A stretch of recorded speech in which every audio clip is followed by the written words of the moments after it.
Alright guys, TacticalRab back again today. Hope you're all doing well and enjoying your day so far. Welcome back to Valorant News. Champs is just around the corner. Teams are arriving in Berlin, getting ready to go. But also a couple of show matches going on last night we're going to dive into today. Very much intrigued to your thoughts in the comment section below. If you enjoyed the video, hitting the like button. It's the best thing you can do. Tell this channel to reach more people. Please consider subscribing as well if you have not yet already. Getting like 100 subs a day at this point. It's marvellous stuff. Firstly, this from the VCT yesterday. We kind of preempted this the last couple of days. Die for You World's premiere. So 24 hours. This is obviously quite soon after now, really. They're going to do a song, basically, like they do for Worlds in League of Legends. There's going to be a song that comes out. Generally, the League of Legends ones are pretty damn good, to be honest. Now, what they do here, I suppose we'll have to see. But pretty cool to see that they're doing stuff like this already. We talked about the potential of Valorant going forward in the future and how we're probably only just getting started here. And, well, this is a nice sign that Riot are certainly very engaged with the scene going forward as well. This then from a few of the teams at Team Secrets touchdown in Berlin. They're here and ready to go. So, most teams arriving out there pretty much now. Of course, a lot of potential here. Like we looked at the groups a couple of days ago as well. There's Team Secret in not a bad one, honestly. They've got Team Vikings there. They've got the Crazy Raccoons. They've got Gambit. So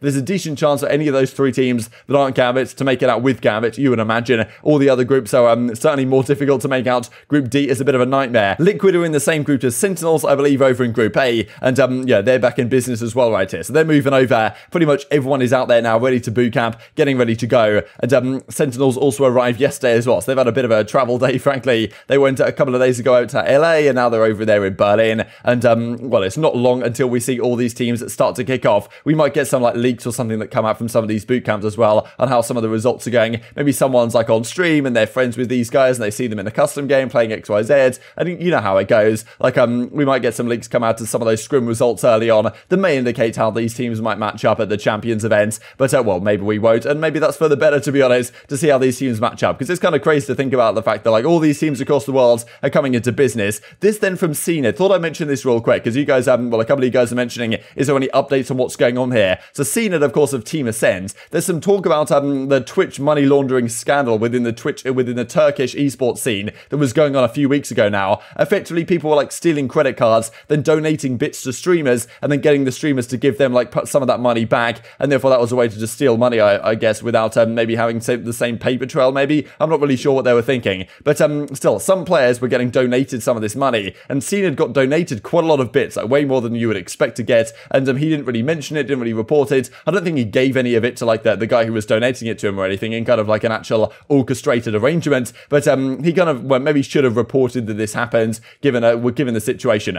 So I think like they were saying that there was some investigation going on, like could Riot potentially suspend cNed or something. Of course, one of the best jet players in the world, certainly in the Turkish scene for Team Ascend. Really exciting to see how that Group A turns out. I think it's actually Group B that Sentinels and Liquid are in, but well, as you can see right here, just yesterday, he's getting on a plane ready to get out there to Berlin, it seems. So hopefully everything is okay on that front, and we get teams at full strength playing here at the Champions very soon indeed. This then from Leviathan over at TSM, effectively just confirming that yes, Corey is going to be, well, this is not Corey, this is Rossy, but that Corey and Rossy, you can imagine, are going to be joining their roster. So TSM, we believe, is going to be Wardell, Subrosa, Leviathan, and then Rossy's coming in, seemingly, as you can see right here, formerly of Immortals, and then Corey also from FaZe. So as you can see, like, just straight up, here is Rossy with a very clear TSM, Team Solo image. You can see it, the logo right here, it's kind of, folded, but you know what it says, and it's very clearly a TSM thing, and he just chucked this up on the timeline. I guess most people think they know what the roster's going to be right now, but yeah, the leak coming through clearly from Leviathan, saying, yeah, okay, Rossy is going to be our 5th player, and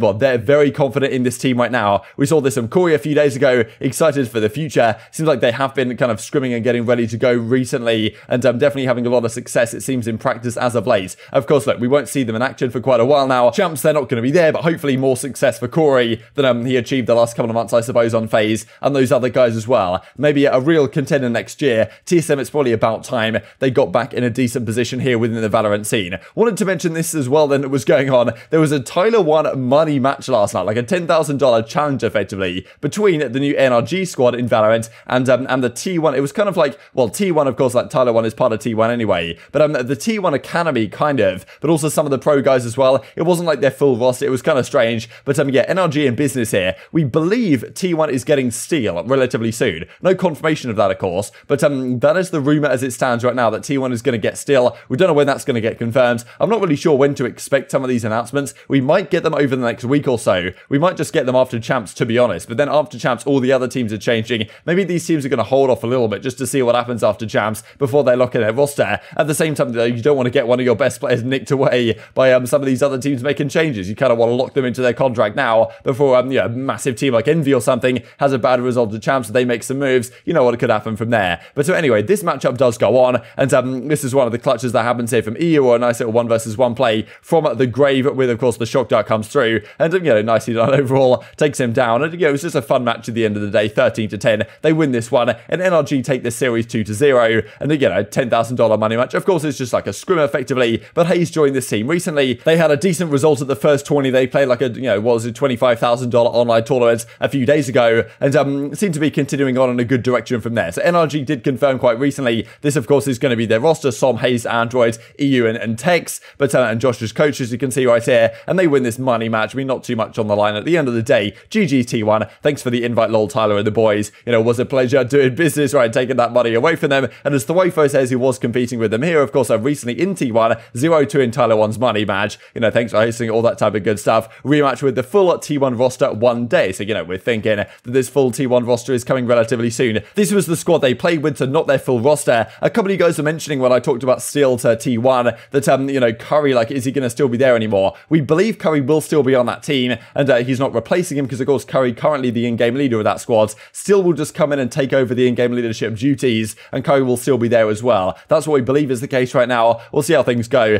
Potentially some announcements over the coming days, but yeah, pretty comfortable 13-10, 13-5 in the end for the, NRG, the full NRG esports roster, of course. Just to finish off with a couple of things as well, yesterday the Game Changers tournament concluded. G2 Esports ended up winning that one, so congratulations to winning this one. I feel like these tourneys are going on all the time, but it's kind of nice to, see how these things go. I think this might have been like the fourth one, frankly, of all these Game Changers tourneys that have gone on so far. Yeah, and okay, this is Series 3 champions, but I mean, I feel like, okay, this is in Series 3 in EMEA. There was maybe the North American one recently as well. It's kind of difficult to keep up with all these tourneys going on, quite frankly, but there's a lot going on. They beat Guild in the grand finals here, so certainly congratulations, very well deserved. And just to finish off with this as well, I thought was an interesting question from George Geddes, because look, we know that Seven is part of 100 Thieves, and he's effectively a substitute over there right now. We don't believe he's going to be their 5th player. Like, they're going to obviously need a player, right? They we think the boy is not going to be there any longer, at least playing on the team. Like, Steel, of course, is long gone now. They're thinking, okay, who do they bring in as their 5th? We believe, at least it's been talked about, that Seven isn't considered ready. I think the guy's only like 16, so you can't really blame them in that situation. But certainly one of their brightest young talents. Net, of course, has just joined the guard as well. Kind of that like Cronky Sports and Entertainment organization that has just come in. So both players incredibly bright futures. Who's the next rising star? Vanity here at Cloud9 I thought was kind of interesting. It says Whippy CS, who's currently playing it for version 1. So definitely some names to keep your eyes on. But yeah, probably the future of some of these guys over the coming years. There's always someone who comes out of nowhere. But yeah, Seven is certainly an interesting one to me, because if 100 Thieves give him a go, he might be a key feature. But maybe he needs a bit more development time, and they want to get someone else into their team as well. But who will that potentially be? I suppose it remains to be seen. Big money moves, I'm sure, coming at not too far around the corner. Very much intrigued to your thoughts on all this stuff in the comment section below. Hope you guys enjoyed the video. If you did enjoy it, hit on the like button, tells the YouTube gods this is a good video. It looks like you should see it as well, and help grow the competitive Valorant community. Thank you for watching as always, take care,